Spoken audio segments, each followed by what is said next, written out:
tout de suite avant que la vidéo ne commence et même que je dise hey salut à tous. Et oui, maintenant c'est fait. D'abord n'hésitez pas à liker cette vidéo, à vous abonner et également à laisser un commentaire, ce serait super sympa pour la faire remonter. Tout est dans la description, il y a aussi les réseaux, tout est là. Cette vidéo n'est en aucun cas sponsorisée et je m'excuse de la qualité médiocre de cette vidéo. Mais en même temps que je fais cette vidéo, je fais plein d'autres, le montage de mon PC, l'unboxing de tous ces trucs pour pouvoir avoir mon PC le plus vite possible. C'est pour ça que j'en ai un petit peu marre. Donc cette vidéo étant la dernière que je tourne en tout cas, mais ce sera l'une des premières que vous verrez, eh bien elle est un petit peu moins bonne, elle est un petit peu moins bonne qualité que les autres. Je vous propose tout de suite de commencer avec l'unboxing de ce grand écran, puisque maintenant il dépasse même de mes épaules. C'est parti.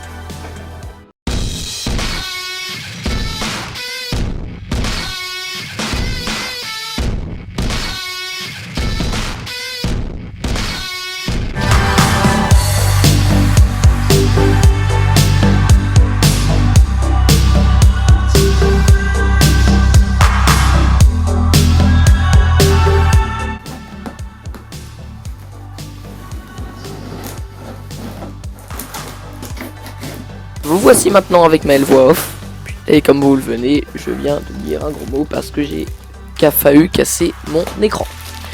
Alors dans la boîte on retrouve, comme vous le voyez, un pied pour l'écran ainsi que la notice, enfin du moins des papiers. Voilà, très joli pied au passage en plastique. On retrouve également un petit bras là comme ça, c'est ce qui va soutenir l'écran et qui va ensuite venir se fixer au pied. On retrouve également un câble HDMI comme vous êtes en train de le voir. On retrouve également le câble d'alimentation que je suis en train d'ouvrir. Et aussi un câble prise bizarre vers USB qui peut transmettre des fichiers USB vers l'ordinateur, vers l'écran pardon. Et ce petit bout de plastique bizarre, ça vous permettra de faire votre cable management derrière sur le pied de l'écran. Je sors l'écran du polystyrène et également de cette espèce de truc en papier bizarre. Et le voilà.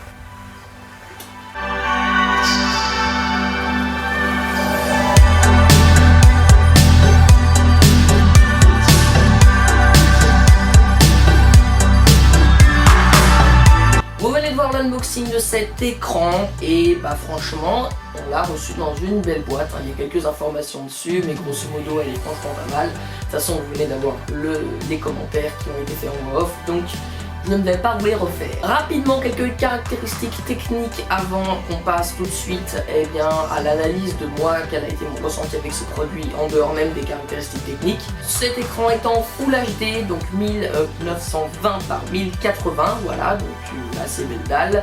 C'est une dalle LED, donc la plus basique qui existe. 1 milliseconde de temps de réponse, donc c'est parfait pour les gamers. C'est un écran en 75 Hz, 75 Hz c'est à peu près la norme. 60 Hz c'est le minimum quand on joue à un jeu de FPS, 75 c'est le milieu, et dès qu'on dépasse les 100 FPS, entre 95 et 100, 110 FPS, là on est sur le haut de gamme. Aujourd'hui il existe même des écrans 144 Hz ou 244 Hz, mais là c'est vraiment pour les pros et ça coûte au-dessus de 400 € pour avoir des bons écrans avec ce taux de rafraîchissement là. Tout ça pour dire que si vous ne jouez pas à du FPS 75 Hz, c'est amplement suffisant. Si vous jouez à du FPS, c'est dans la moyenne, ce sera correct. Cet écran dispose également de la technologie FreeSync, compatible avec les cartes graphiques AMD, donc les RX 580, 590, etc. par exemple. Et il dispose également d'un mode anti-lumière bleue, il y a 3 modes, c'est franchement très bien, je vous ferai un petit retour dessus, ça marche relativement bien. Voilà pour les caractéristiques techniques les plus grosses en tout cas de cet écran, ce bel écran. Je vous propose tout de suite de passer au ressenti après maintenant 4-5 jours d'utilisation. Mon ressenti pour cet écran, en fait déjà j'avais très peur qu'à ce prix là, avec ces caractéristiques techniques là, quand tu l'as dans la main, ce soit, comment dire, t'as l'impression vraiment d'avoir un écran à 50 €. Parce que un écran à ce prix là, il y en a beaucoup. Mais en général, ils n'ont pas ces caractéristiques techniques-là, ils n'ont pas une milliseconde de temps de réponse et ils n'ont pas 75 Hz de taux de rafraîchissement, ils n'ont pas la technologie FreeSync. Là, c'est ouf d'avoir une technologie comme ça. Donc je m'attendais vraiment à avoir quelque chose, si tu veux, t'as vraiment l'impression qu'il va te casser dans les doigts. Et pas du tout. Alors forcément, autour, le pied, etc., c'est que du plastique, on ne peut pas demander du métal à ce prix-là. Mais À l'intérieur, on le voit avec les ports HDMI, etc. Je vous montre quelques images maintenant. C'est du métal et ça se sent, l'écran est franchement assez lourd. Bon, de toute façon ça c'est pas forcément un paramètre qui rentre en compte parce qu'en général tu vas pas l'emmener partout. Et tu sens qu'il est en bonne qualité, tu sens qu'il va pas claquer dans tes doigts. Deuxièmement, l'installation du pied est très facile, il n'y a aucune vis, enfin il y a une vis mais ça compte pas vraiment parce que je vais vous expliquer. En gros, c'est en 3 parties, t'as l'écran, t'as le pied, l'espèce de bras et t'as le pied, le support quoi si tu veux. Et en fait, le pied là, le pied, si tu veux, tu le clipses juste dans l'écran. Et pour l'enlever, il faudra juste le déclipser. Bon, c'est un petit peu dur, mais franchement, ça passe. Et le pied, tu le clipses juste aussi dans le socle. Donc c'est vraiment 2 clipsages. Et ensuite, tu as juste à visser. Il y a une petite vis déjà mise avec un aide pour visser. Je sais pas trop comment ça s'appelle. Et ben grâce à ça, tu le visses dans le pied et ça tient. Franchement, je l'ai fait en 2 minutes. J'ai un petit peu galéré à comprendre comment ça se faisait, c'est vrai que c'est pas très bien expliqué dans la notice, mais une fois que t'as compris, ça se fait en même pas 1 minute quoi. J'avais peur aussi que l'écran ne soit pas du tout inclinable, et bien ces peurs sont à moitié confirmées, puisqu'effectivement on ne peut pas tourner l'écran comme ça, par contre on peut incliner l'écran vers le bas ou vers le haut de manière assez bonne. Donc là, pas de souci à se faire là-dessus, quelle que soit la hauteur du haut de bureau, quelle que soit l'inclinaison de vous-même sur votre chaise, vous pourrez quand même changer un petit peu les inclinaisons de cet écran. Autre chose également, si j'ai pris cet écran en particulier là, c'est parce que cet écran, eh bien en fait, il avait un joli pied. C'est-à-dire qu'il y avait plein d'autres écrans avec à peu près, plein d'autres, il y avait 3-4 autres écrans avec à peu près le même prix et à peu près les mêmes caractéristiques techniques, mais ils avaient un pied très moche, en rond, en triangle, enfin vraiment quelque chose de pas joli. Là, il a vraiment un pied joli et ça, c'est franchement agréable. Les 75 Hz se ressemblent très bien, malheureusement, je n'ai pu le tester qu'avec mon ancien ordi parce que mon nouvel ordi vient de monter demain, donc je ne peux pas encore le tester à l'heure où je vous parle. Et même si ça bug un petit peu à cause de la lenteur de mon ancien ordi, on ressent quand même par rapport à l'ancien écran de mon ordi que ça change et que c'est vraiment très fluide. Leur Full HD par contre se ressent beaucoup, c'est-à-dire qu'avant moi j'étais sur un écran 15,6 pouces et du coup même si c'était de la Full HD sur un écran 15,6 pouces, c'était beaucoup plus petit, donc si vous voulez on avait l'impression d'avoir une très très bonne qualité, alors que là la qualité est un petit peu dégradée. C'est peut-être aussi parce que mon écran ne fait peut-être que du 720p, ça se trouve, hein, j'en sais rien quelle est la qualité de l'écran qu'il fait. Et que du coup, quand ça sort sur cet écran-là, t'as l'impression que c'est moche. Donc ça, avec le montage, je vous le rajouterai ici, peut-être si j'arrive à le faire au montage, si oui ou non, ça s'est amélioré avec le nouvel ordi ou pas. Mais en tout cas, la Full HD, effectivement, ça commence un petit peu à vieillir.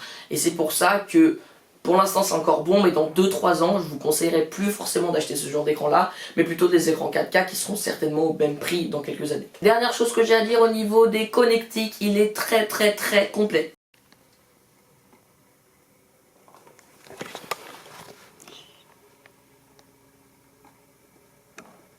D'abord bien sûr on a le port pour le charger, pour l'alimenter.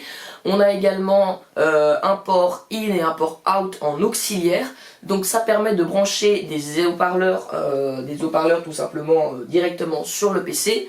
Et juste avec le câble HDMI qui hop va se brancher dans votre tour par exemple, ou dans votre PC portable. Et en fait au lieu d'avoir un câble HDMI pour la sortie vidéo et un câble aux auxiliaire directement sur votre PC, vous n'avez qu'un seul câble HDMI qui va de votre PC à l'écran, et ensuite il y a juste un câble, le câble du coup auxiliaire qui est branché directement sur l'écran, donc ça peut être très pratique. Ça c'est pour le in. Pour le out, pardon, et pour le in, pourquoi est-ce qu'il y a une entrée auxiliaire in sur un écran? Parce que cet écran a des haut-parleurs, et donc si vous voulez directement brancher si vous voulez directement que le son sorte des haut-parleurs de l'écran, soit vous pouvez directement le faire passer par le câble HDMI, soit vous pouvez le faire passer par un autre câble auxiliaire branché de votre PC à l'écran, et du coup ça aura un petit peu une meilleure qualité, parce que cet écran a effectivement des haut-parleurs. De l'autre côté, on retrouve un port HDMI, un port USB. C'est effectivement un DisplayPort. Il y en a 2 je crois. Ah non, il y a un DisplayPort et une entrée VGI je crois. Et 2 ports USB. Donc, comme je vous le disais, c'est très très complet. Également aussi à préciser, il a les bords très très fins, hein. Vous avez effectivement au niveau de la finesse des bords, le petit bout de plastique qui dépasse au bout, mais ça c'est obligatoire pour tenir l'écran quand même. Et vous avez un tout petit bord noir, mais vraiment ça se voit presque pas, c'est franchement quasiment inexistant et c'est très bien. Si on compte du bout de plastique là au bout de plastique là, l'écran fait effectivement 24,5 pouces, mais si on compte juste l'écran, donc sans les bouts de plastique et les bords noirs qui sont très très fins, l'écran ne fait que 21,1, 24,1 ou 24,3 je crois pouces, donc c'est pas beaucoup moins que ce qui est annoncé, les 24,5 pouces. Voilà, c'est juste à prendre en compte. Dernière chose également à vous dire avant de passer à la conclusion, eh bien au niveau des menus dans l'écran, c'est vraiment très complet, vous pouvez régler les couleurs, vous pouvez régler vraiment tout ce que vous voulez, le mode aussi anti-lumière bleue qui réduit un petit peu la luminosité de l'écran du coup mais qui fait un petit peu moins mal aux yeux, il y a 3 modes, vous pouvez tout régler franchement, donc là pas de souci non plus à se faire là-dessus. C'était à peu près tout ce que j'avais à dire par rapport à cet écran. En résumé, pour ce prix-là, si vous recherchez un écran avec des bonnes specs et surtout un bon design, puisque oui, il a des bords très fins, et cet écran sera parfait pour vous. Par contre, si vous recherchez la qualité au niveau de l'écran en lui-même suprême et que vous vous en foutez un petit peu de l'aspect extérieur, du pied et aussi de la qualité de fabrication des matériaux en eux-mêmes, dans ce cas-là, ce sera peut-être pas forcément le meilleur écran. Mais pour faire un double screen ou pour avoir un écran comme ça chez soi, de bureau par exemple, celui-là sera parfait pour en dessous de 150 € à mon avis. Moi j'avais fait mes propres recherches, vous aurez beaucoup de mal à trouver mieux. Les gars, j'espère que la vidéo vous aura plu. On se dit à la semaine prochaine pour la commande de mon nouveau PC et la semaine d'après pour l'unboxing de tous mes composants PC et la semaine d'après pour le montage de mon PC et la semaine d'après pour la review de mon setup. C'était Maëlito. Palifino. Faut que j'arrête de faire ça, on dirait vraiment que je suis en train de faire le signe de... Comment il s'appelle là? Pas Hitler, je crois, l'armée quoi, comme ça, c'est un peu bizarre. Bon, salut.